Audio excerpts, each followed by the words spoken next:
A gente vai falar hoje sobre um assunto que virou escasso dentro de muitas igrejas. Como a gente sempre fala, o ministério de Jesus foi implantado em cima do caminho que foi preparado por João Batista.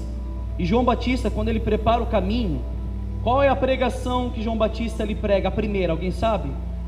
O sermão do quê? Do arrependimento. Pastor, mas é só do Novo Testamento para frente que existe o arrependimento? Não. Após a primeira queda, em todas as épocas, desde que nossos primeiros pais, Adão e Eva, caíram do jardim do Éden, Deus tem insistido no seu povo para o arrependimento. De Gênesis em diante, quando Deus vai e destrói Sodoma e Gomorra, quando Deus destrói o povo no dilúvio, quando Deus destrói o povo no exílio, quando Deus destrói o povo por ignorância, por rebeldia, porque não queriam se arrepender, tudo por causa do arrependimento. E muitas das vezes, quando Deus falara pela boca dos profetas, Deus insistia no seu povo, para que o povo se arrependesse, mas eles não se arrependiam. O mal do século hoje, do século 21, se chama, como falávamos na oração agora, nesse momento, um arrependimento ralo, um arrependimento fictício, um arrependimento insincero, que as pessoas quando se arrependem é por remorso, não é porque estão desagradando a Deus. Hoje dentro da igreja, ou dentro da grande maioria das igrejas, que eu creio que muitas igrejas não pregam arrependimento, e se pregam, muitas pessoas que estão dentro da igreja não se arrependem, meu Deus, não se arrepende. Quando se arrepende é porque criaram um remorso, não é um arrependimento para mudança de vida, não é um arrependimento por escolha, porque sabe que a ira de Deus há de cair sobre todos os pecadores. Pastor, mas todos pecam? De fato, meu amigo, todos pecam. O problema do pecador não é que ele deixa de pecar exclusivamente e não peca mais, não, todos pecam, meu Deus, todos. A Bíblia mesmo fala que todos pecaram e destituídos da glória de Deus, se tornaram inúteis, imundos. Todos os homens debaixo da terra, como nós falávamos ontem no sábado na escola bíblica, que foi muito forte, meu Deus, deu 2h30 de estudo, os nossos olhos estavam fitados para a palavra. A Bíblia falara assim que Deus olhava dos céus e olhava para a terra e perguntava: será que eu vou achar um justo no meio desse povo?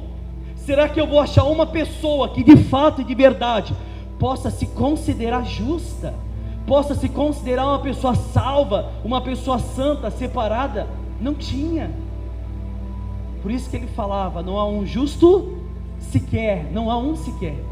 Todos se expiaram e carecem e necessitam urgentemente da misericórdia de Deus. Todos os homens pecaram na primeira queda de Adão, no pecado original, como a gente sempre fala, e o homem carrega dentro de si essa maldade. E quando nós falamos, até na escola bíblica, não foi na escola, foi na quinta-feira, que quando a Bíblia relata que a carne é fraca, não está dizendo ao homem, a carne é fraca, então se você pecar, não é porque você teve descuido, é porque a sua carne é fraca mesmo.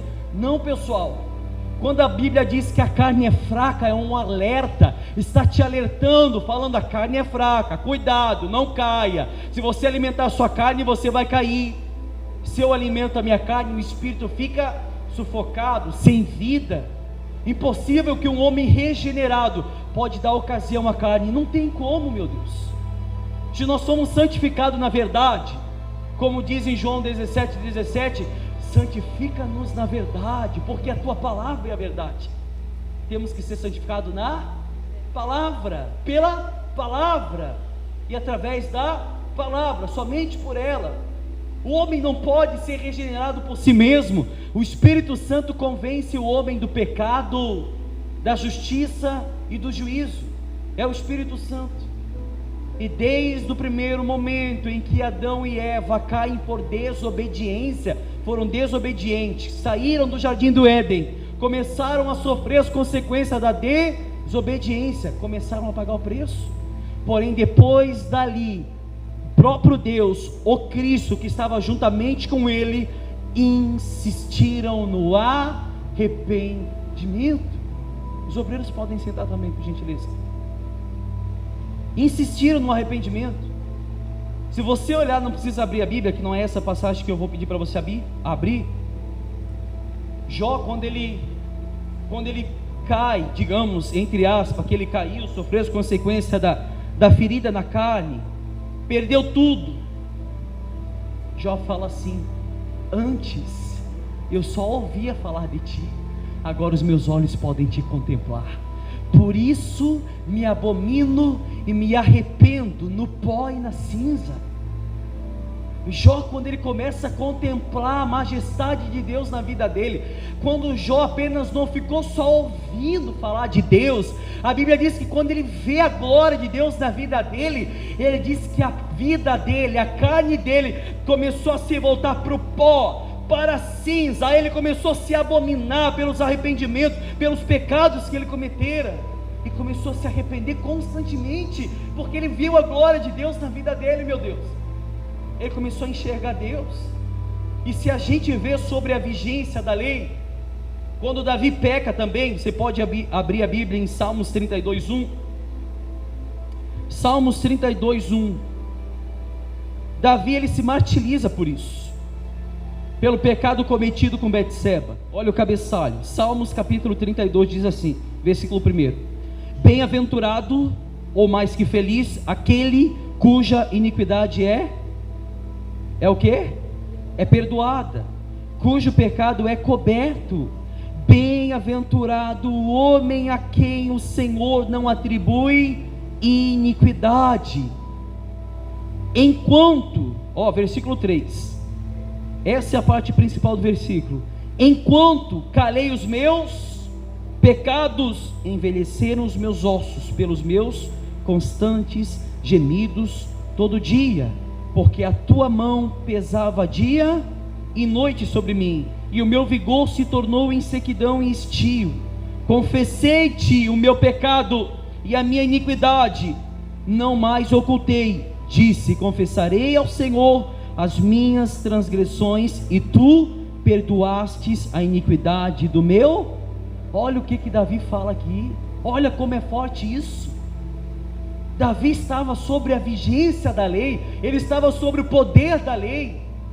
Para você poder entender de uma forma simplificada, Davi falava assim: enquanto ele cobria os meus pecados, a minha boca estava calada diante de ti, falando para Deus, e eu não expressava a ti os meus pecados, o Senhor me esmagava com as suas mãos, e o pecado estava criando um peso nas minhas costas.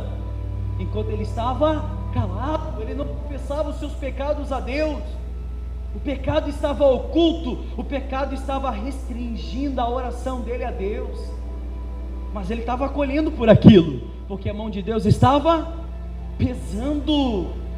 A mão de Deus estava pesando sobre Davi, porque ele não se arrependia.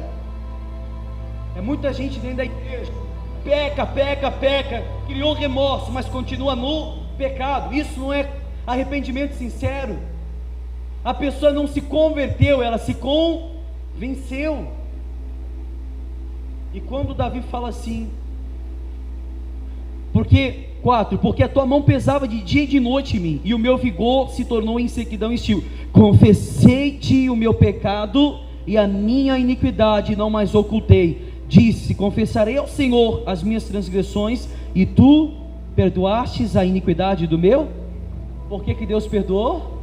Porque ele confessou. Se confessares os seus pecados, ele é fiel para perdoar. Está em 1 João isso. Se confessares os seus pecados. Pastor, então eu vou chegar agora na oração e eu vou falar para Deus: Senhor, eu tenho adulterado, eu tenho me prostituído, eu tenho vivido na prática da mentira, eu tenho caído no mundo da bebedice, da glutonaria, da lascívia, eu tenho caído no mundo obscuro, da obscuridade, no mundo escuro, aonde eu não consigo ver a glória do Senhor na minha vida, e apenas uma oração que eu fizer, o Senhor estenderá as suas mãos sobre mim, e eu serei perdoado das minhas iniquidades. É assim, pessoal? Não! O homem que é perdoado de fato e de verdade é aquele que, quando está diante de Deus, se angustia pelos seus pecados. A Bíblia diz que quando Pedro, ele nega Jesus 3 vezes, ele chora amargamente. Doeu na sua alma, doeu no seu interior, o seu coração ficou quebrantado, o seu coração ficou moído. Mas Deus perdoou? Claro que perdoou, porque ele sentiu a miséria de alma que estava sobre ele, ele sentiu a miséria do seu espírito. Falávamos ontem, quando Davi ele pecou com Betseba, Davi foi um assassino, mandou matar Urias. Davi se prostituiu com Betseba, uma mulher casada, meu Deus. E quando ele peca, quando ele cai, a Bíblia diz que ele fica na frente do palácio dele, com a cara virada para o chão, para o pó, durante 3 dias e 3 noites, ele com a cara no pó, falava assim: Senhor, eu não sou digno nem de olhar para o outro dia, porque até aí eu vejo a glória do Senhor na minha vida. Um homem que sabia se arrepender, um homem que sabia que o peso dele o pecado criara um peso nas costas dele, meu Deus. Não é então porque Davi morreu segundo o coração de Deus, morreu segundo o coração de Deus, um homem cheio de pecado, um homem que seria condenado sobre o poder da lei, mas sobre o poder da graça, a sinceridade tomou conta dele, para você ver que se dependesse da gente, a gente não seria salvo. Ontem a gente falava aqui, são cultos que os membros não poderiam perder, são oportunidades que ninguém poderia perder, porque toda palavra que é pregada, meu amigo, traz vida, amém? A gente falava, e como disse Davi, do ventre da minha mãe eu nasci em pecado, de dentro da madre da minha mãe eu já nasci em pecado. A criança já nasce com iniquidade, já nasce com pecado. Salmos capítulo 51, versículo 1.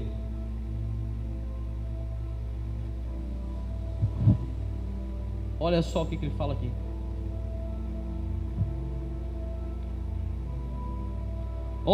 Olha o cabeçalho, o que diz: a confissão e arrependimento. O cabeçalho diz confissão e arrependimento, ou seja, confessou os pecados, e não somente confessou, mas se arrependeu, um arrependimento sincero. 51. Compadece-te de mim, ó Deus, segundo a tua benignidade, e segundo a multidão das tuas misericórdias, apaga as minhas transgressões, lava-me completamente da minha iniquidade, e purifica-me do meu pecado, pois eu conheço as minhas transgressões, e o meu pecado está sempre diante de mim. Pequei contra ti somente, e fiz o que é mal perante os teus olhos, de maneira que serás tido por justo no teu falar, e puro no teu julgar. Davi estava mostrando o pecado dele diante de Deus, Davi estava mostrando a iniquidade dele diante de Deus, e Davi estava falando assim: Senhor, purifica-me do meu pecado, da minha maldade, purifica-me de tudo que eu tenha feito, porque até mesmo que se o Senhor abrir a sua boca para me julgar e me condenar em juízo, o Senhor ainda se tornará justo. Justiça está com Ele, justiça é o seu nome. Antes de eu pregar amor nessa igreja, eu tenho que pregar justiça, eu tenho que pregar a ira, eu tenho que pregar o furor de Deus, a cólera de Deus, a gritaria de Deus sobre a vida do homem que não se arrependeu. É como a gente sempre fala: se a ira de Deus tivesse que estar permanente na vida de todos os pecadores, não haveria quem se salvasse, porque estaria sobre mim e sobre você. Mas Deus, Ele olha para o homem, e através da cruz de Cristo, como a gente sempre fala, o homem morto nos seus pecados, nos seus delitos, nas suas iniquidades, o homem desarraigado da casa de Israel, e Cristo na cruz olha para aquele homem. Cristo regenera, ou purifica, ou lava com o sabão do lavandeiro, com a água jorrada do trono de Deus, e aquele homem que estava cheio de pecado foi purificado, foi tirado a marca do pecado, o tratado de dívida, e hoje diante de Deus nós somos considerados justos. A Bíblia mesmo fala sobre isso: sede santos porque eu sou santo. Deus fala para Abraão: Abraão, anda na minha presença e ser perfeito. É possível um homem ser santo? Claro que é. É possível o homem ser perfeito diante de Deus? Que lá que é. John Wesley, ele fala assim: quanto mais eu me alimento de Deus, menos vontade do mundo eu tenho. O homem pode chegar num grau de perfeição, pessoal? Claro que pode. Por mais que somos pecadores, por mais que somos a nossa vida voltada para a iniquidade, senão Deus não falava para Abraão: anda na minha presença e ser perfeito. Deus falou para Abraão: você vai ser perfeito andando na minha presença. Deus fala: sede santos, porque se Ele é santo, mas como é o que eu me santifico? Me separando do pecado. Santificação, obra de Cristo, tira o poder do pecado da minha vida. Cristo, através do Espírito de Deus, do Espírito Santo, nos purificou, nos lavou e nos redimiu pelo sangue de Cristo. Hoje nenhuma condenação há para aqueles que estão em Cristo, mas para aqueles que estão em Cristo Jesus. Aquele que está em Cristo Jesus, nova criatura é. As coisas velhas são passadas, eis que tudo se faz novo. Se eu estou na igreja hoje, eu estou vivendo a mesma vida como eu vivia no passado, que Cristo que te libertou, meu amigo, que Cristo que te salvou. Não foi o Cristo, porque o Cristo das Escrituras não foi, ele não pode mentir. Se ele disse que aquele que está em Cristo Jesus, nova criatura é, se eu estou nele, a minha vida vai ser um espelho da imagem de Cristo, que reflete no mundo. Todas as pessoas que olham para mim podem enxergar Cristo, assim como aconteceu em Antioquia, quando Tiago liderava o concílio diante daqueles homens e falava: vamos pregar somente Cristo, é Cristo que o povo precisa. Foi a única vez que os discípulos foram chamados de cristãos, porque viam Cristo neles, porque Cristo estava dentro deles, através das palavras que Tiago proferia. Meu Deus, Cristo estava dentro deles. E o sermão de Pedro, em Atos capítulo 3, arrependei-vos, porque é chegado o reino de Deus. Arrependei-vos. A gente vê várias passagens. Se eu for mostrar todas para vocês do que fala de arrependimento, eu ficaria aqui a noite toda, e seria a coisa mais gloriosa para mim, mas é a coisa que ninguém faz. O orgulho toma conta, a soberba toma conta. Aí, como que eu posso me considerar salvo se eu não sei nem se eu me arrependi de fato e de verdade? Como, pessoal? Impossível. Olhando para a passagem que a gente acabou de ler de Salmos 32:1, que Davi fala que enquanto ele não confessava os pecados a Deus, a mão de Deus esmagava ele de dia e de noite. No momento em que ele confessa, a Bíblia diz que Deus perdoa ele das transgressões. Como falamos em Salmos agora, 51, que até o versículo 12 eu quero ler para você. Paramos aonde? 5, né? Versículo 4 a gente parou, agora a gente vai para o 5. Eu nasci na iniquidade, acabamos de falar agora. Eu nasci e em pecado me concedeu minha mãe. Eis que te comprases na verdade no íntimo, e no recôndito me fazes conhecer a sabedoria. Purifica-me como isopo, e ficarei limpo. Lava-me, e ficarei mais alvo que a neve. Faze-me ouvir júbilos de alegria, para que exultem os ossos que esmagastes. Esconde o rosto dos meus pecados e apaga todas as minhas iniquidades. Cria em mim, ó Deus, um coração puro, e renova dentro de mim um espírito inabalável. Aí que chega a questão da coisa: não me repulses da tua presença, ou não me arranques da tua presença, nem retires do teu Santo Espírito. Restitui a alegria da tua salvação, e sustenta-me com um espírito voluntário. Cria em mim, ó Deus, um coração puro e um espírito inabalável. Olha por que Davi foi considerado um coração segundo o coração de Deus? Cria em mim, Senhor, cria em mim um coração puro. O que é um coração puro? Não é um coração que se inclina para a maldade, um coração que tem desejo pelo pecado, mas é um coração que tem desejo pelo arrependimento. Todo dia nós erramos, mas todo dia é necessário arrependimento, meu Deus. Todo dia nós erramos, mas todos os dias é primordial na vida do cristão e teria que ser a palavra-chave principal na boca de todos os nascidos de novo: arrependimento. Arrependimento, angústia dentro da gente, para que Cristo possa nos regenerar de toda culpa e de todo pecado. Por isso que ele falava: lava-me completamente, Senhor, não pela metade, porque um homem que está em cima do muro, ele é considerado um homem condenado. Por que ele queria ser lavado completamente? Porque ele sabia que não existia meio termo. Ou eu estou na igreja, servindo a Deus com as minhas primícias, com as minhas orações, com as minhas dádivas, ou eu estou dentro da igreja, com meu coração voltado para o mundo, mas sou considerado um mundano, pútrido, um homem mau caráter diante de Deus, um homem herético, um homem que não tem nada do Espírito Santo. Infelizmente é assim. Por que ele queria que fosse completamente? Porque ele sabia que era necessário a lavagem do coração completo, para que ele morresse segundo o coração de Deus. Amém? Estão entendendo, pessoal?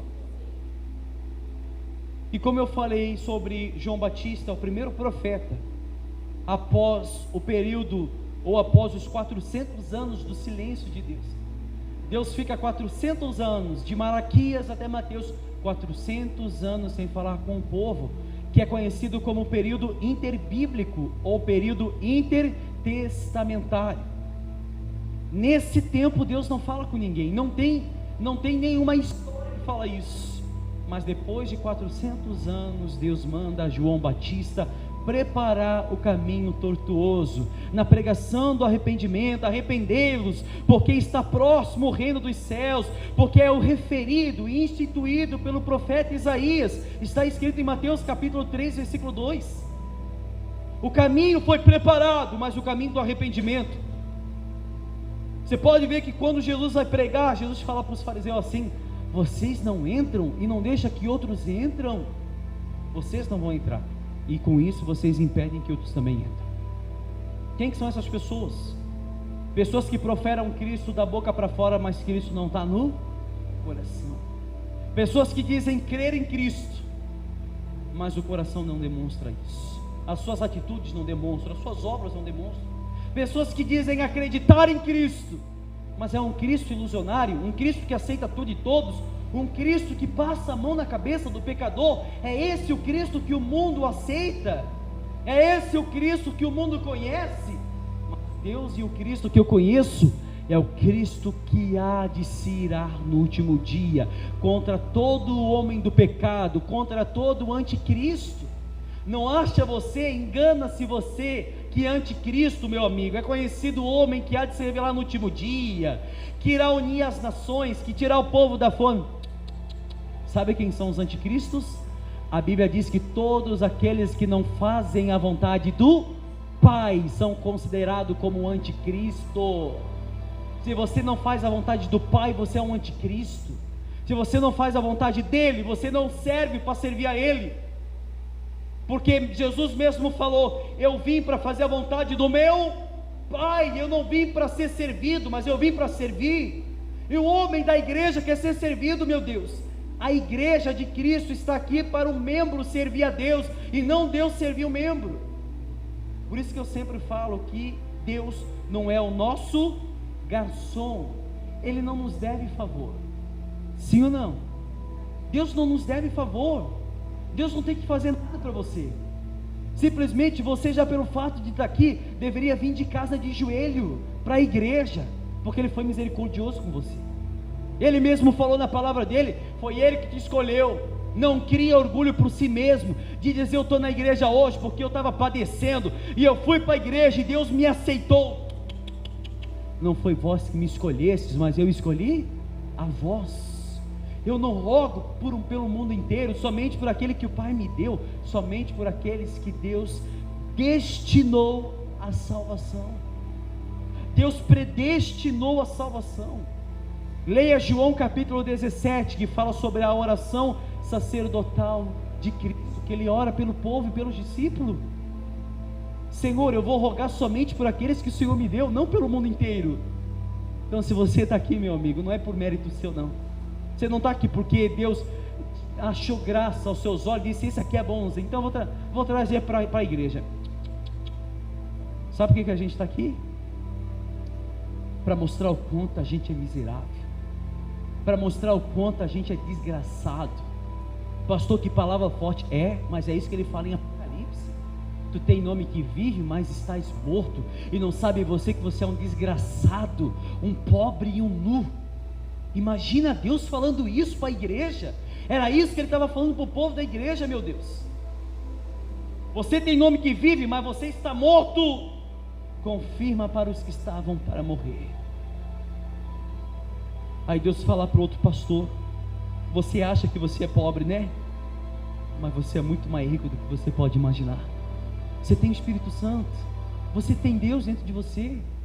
Você acha que você é pobre, pastor, está difícil, mas se você tem o Espírito Santo, tudo se resolve.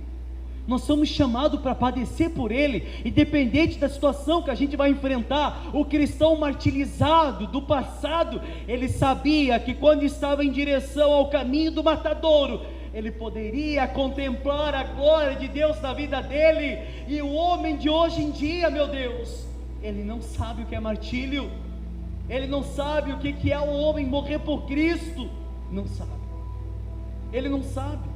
Porque se ele soubesse, muitas pessoas hoje dentro da igreja, que se soubesse o que é martírio, já não estariam mais aqui, teriam há muito tempo se escapado da condenação. A igreja evangélica brasileira, ela só tem 40 milhões de evangélicos, sabe por quê? Porque ainda não aconteceu o martírio. A hora que acontecer de 40 milhões, não vai restar nem 1 milhão. Pode ter certeza que eu estou falando para vocês. Escreve o que eu estou falando para vocês. Daqui a algum tempo, quando a igreja começar a ser perseguida, vai se revelar o sincero. Quando a igreja começar a passar pelo martírio, pelo caminho do matadouro, como está escrito em Romanos 8, 36 em diante, que fomos chamados para padecer, que nós somos chamados como ovelha em direção ao matadouro. Nós vamos ter que padecer por Cristo. Estão perseguindo vocês? Não se preocupe, perseguiram a mim também. Os martirizados falavam para Cristo: Senhor, quando é que o Senhor vai fazer justiça pelo nosso nome?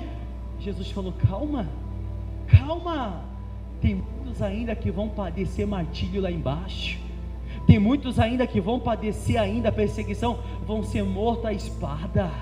Cristo quer fazer justiça pelo sangue do justo, mas quando tiver todos reunidos. Quando será essa justiça, pastor? O dia em que o homem ser glorificado por Cristo Jesus. Amém? Mas para acontecer isso, o que é que tem que acontecer? Um arrependimento sincero. Sincero. Não da boca para fora, mas do coração. Se você ler em Mateus 9,13, você vai ver que o próprio Cristo declarou de si mesmo. Ele declarou de si mesmo que veio chamar os pecadores para o Ele declarou por si mesmo. Quando Cristo ele vem para a terra, ele vem com um único propósito: para ser o caminho, porta de entrada para que o homem se salve somente por Ele. Eu tenho um negócio marcado aqui de Lucas 24:47, que está escrito que pouco antes da sua ascensão, poucos minutos antes de Cristo subir, diz que Ele ordenou que em seu nome se pregasse o arrependimento para a remissão de pecados e todas as nações, começando em Jerusalém. Lucas 24:47 diz isso. Antes de ele subir para receber o seu poder e a sua glória, ele ordenou sim que em seu nome se pregasse o arrependimento. Somente isso. Lucas 24:47. Somente o arrependimento. Toda pregação que se prega sobre Cristo, se não for sobre arrependimento, é heresia. Hoje eu estava vendo um pastor pregar na internet, e ele falava sobre o jovem rico, que ele falava assim: todo mundo, quando olha para essa passagem, que quando o jovem rico vai para Jesus, e Jesus fala para ele vender tudo e dar aos pobres, ele diz que a visão que os cristãos têm dessa passagem é que todos têm que ser pobres. Todos têm que ser pobres.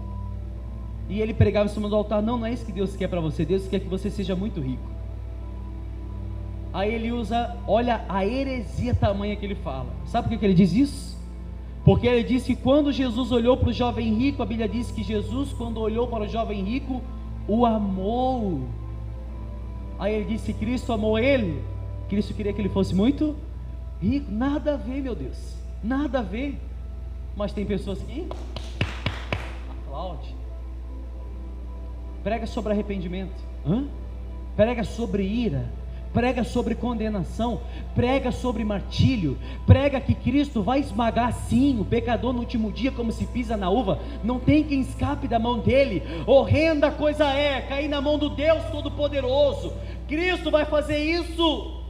Prega isso na igreja, mostra para as pessoas a realidade, meu Deus, que o homem do pecado, o seu sangue vai respingar nas vestes de Cristo, não tem quem escape da mão dele. E ainda tem muita gente que continua brincando de evangelho, meu amigo, brincando com palavra, brincando com igreja, tendo prioridades. A gente pregou 2 domingos atrás, e eu não me canso de falar isso, que crave na sua cabeça com ponteira de diamante, que isso cauterize na sua mente, que já para o justo é quase impossível, é difícil que ele se salve. Aonde padecerá a alma do pecador? Aonde vai padecer? Você é justo, pastor, eu sou justo. É quase impossível que você se salve, é difícil.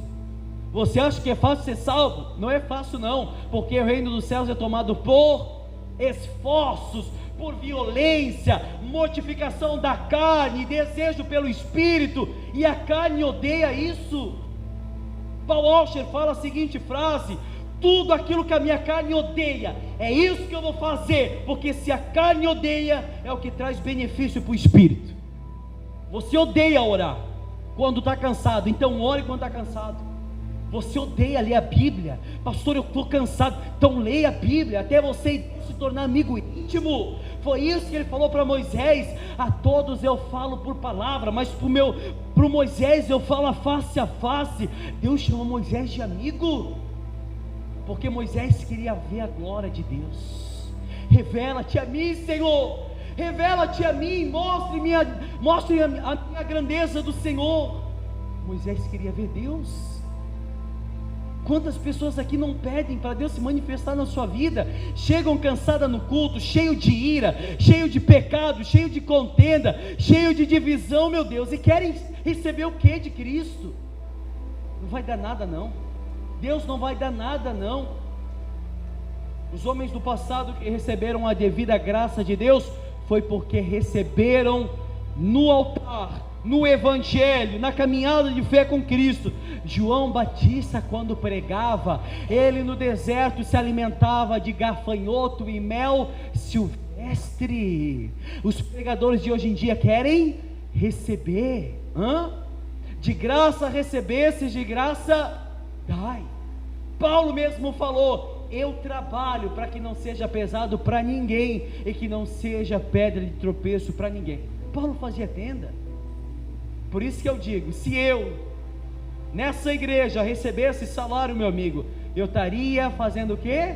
Recebendo pela pregação do Evangelho. Aí eu chegava aqui, preguei, final de mês eu vou receber algo que eu recebi de graça, cobrar algo que eu recebi de graça, meu Deus. Eu sou contra de pastor receber salário, eu sou contra. Ah, pastor, mas é impossível, porque o pastor não consegue se envolver com a obra. Eu me envolvo, meu Deus. Eu estou aqui quinta, sábado, domingo, tem vezes durante a semana, fazendo a visita, atendendo o povo, não somente aqui, mas de outras pessoas fora, que é muito maior que aqui. Tem igreja que a gente cuida do lado de fora, meu Deus. Não é fácil, mas ainda eu trabalho, então não tem desculpa.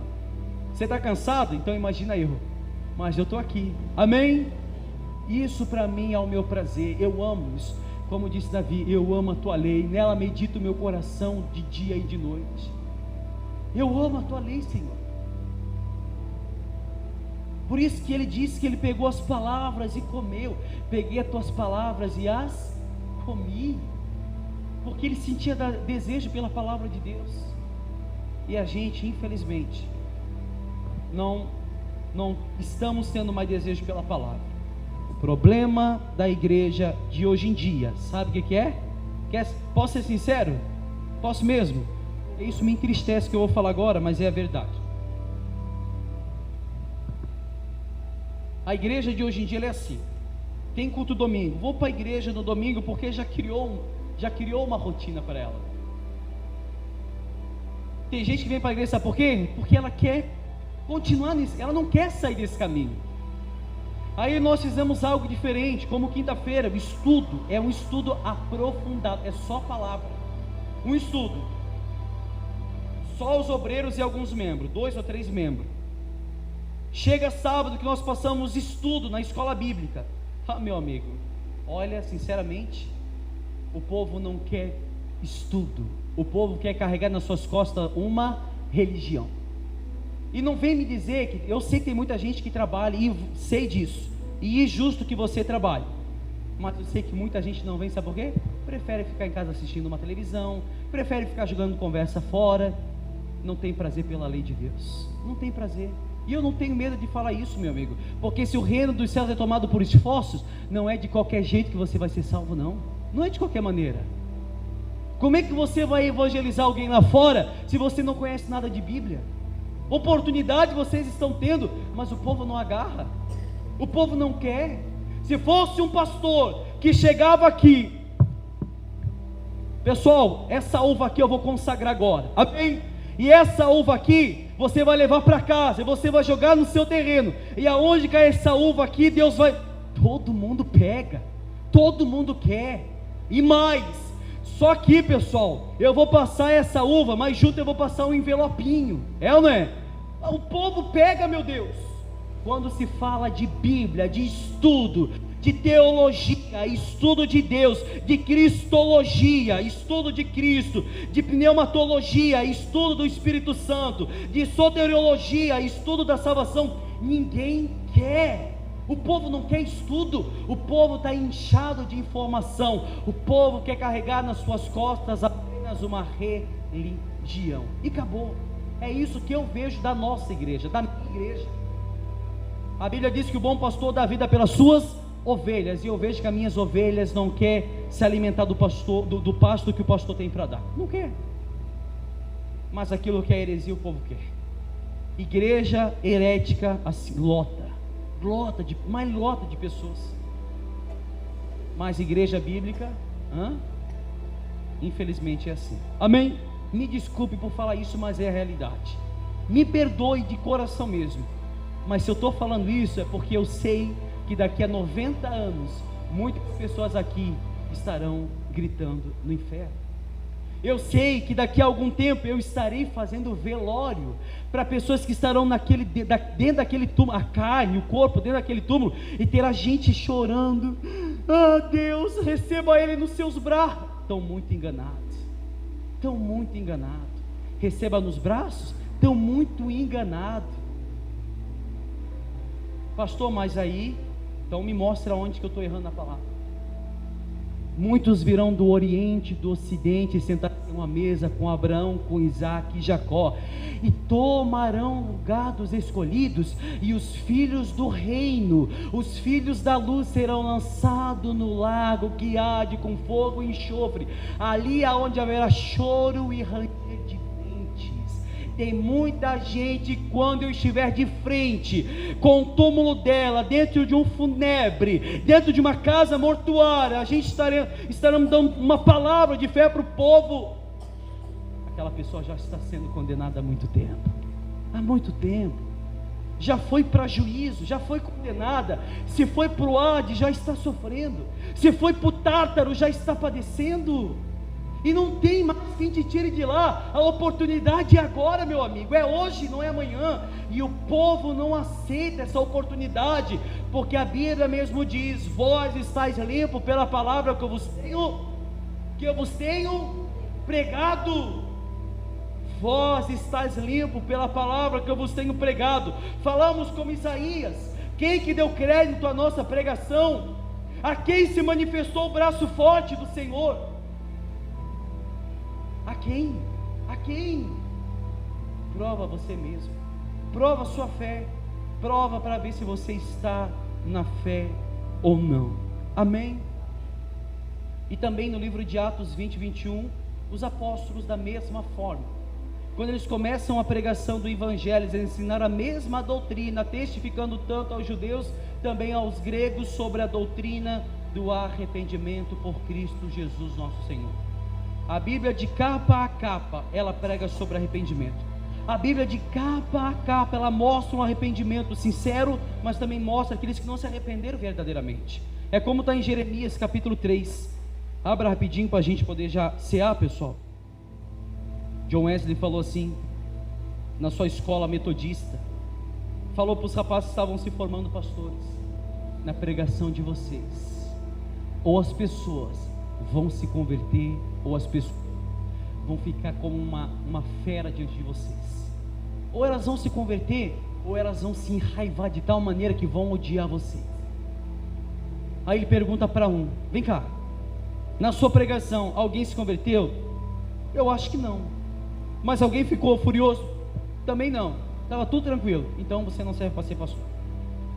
Perguntou para outro: na sua pregação alguém se converteu? Olha, teve muita gente chorando amargamente, dizendo para dar mais uma chance. Então vem cá, você serve para ser pastor. E na sua? Olha, pastor, lá na minha igreja, quando eu preguei, tinha muita gente no pescoço. Então você serve para ser pastor. É isso que a palavra faz. Ela sempre vai de encontro àquilo que você não quer mudar. Ela sempre vai tocar na ferida. Você quer ficar bravo com o pastor por estar pregando a verdade? Meu amigo, saiba que tudo que eu estou pregando eu estou mostrando. Eu não estou pregando nada por mim mesmo. Tudo que eu prego e testifico por Ele. É o que está escrito na palavra, meu Deus. Jeremias 3,8 diz assim. Olha só, Jeremias capítulo 3, versículo 8. Todos acharam? Quando por causa de tudo isso, por ter cometido adultério, eu despedi a pérfida Israel e lhe dei carta de divórcio, vi que a falsa Judá, sua irmã, não temeu, mas ela mesma se foi e se deu à prostituição. Sucedeu que, pelo ruidoso da sua prostituição, poluiu ela a terra, porque adulterou adorando pedras e árvores. Apesar de tudo isso, não voltou de todo o coração para mim, a sua falsa irmã, mas falsamente, diz o Senhor. Deus chama Israel, Deus chama Judá, fala para eles assim: vem cá, saiam das suas prostituições, saia dos seus adultérios, vocês estão adorando a árvore, vocês estão adorando a pedra, volte para mim. Se voltares, ó Israel, e tirares diante dos seus olhos as suas abominações, sim, voltarás e não andarás mais vagueando.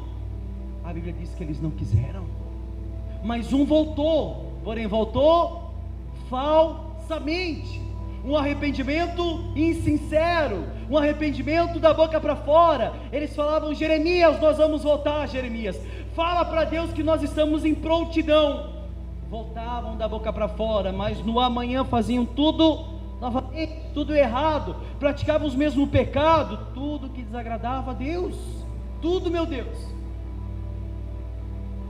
Daqui a pouco nós vamos participar da ceia, está aqui. Infelizmente terá pessoas que farão assim: ó Deus, consagra esse pão, que é o pão e o sangue do novo e da eterna aliança. Quando comer, amanhã vai estar fazendo tudo de errado, amanhã vai estar mentindo, amanhã vai estar se prostituindo, amanhã vai estar em lascívia, na pornografia, no desejo do coração, vai estar fazendo tudo de errado. Se o teu olho te faz pecar, arranca-o, joga fora, porque mais vale entrar no reino dos céus sem o olho do que em perfeita condição no inferno. Se a tua mão te faz pecar, a Bíblia não manda levar para o médico curar, não, diz arranca-o. Não manda orar pela minha mão: ó Deus, eu oro pela minha mão para que o pecado, arranca-o, porque mais vale entrar no reino dos céus aleijado do que em perfeita condição no inferno. Se for possível, quebre o seu celular por causa dessa maldita pornografia.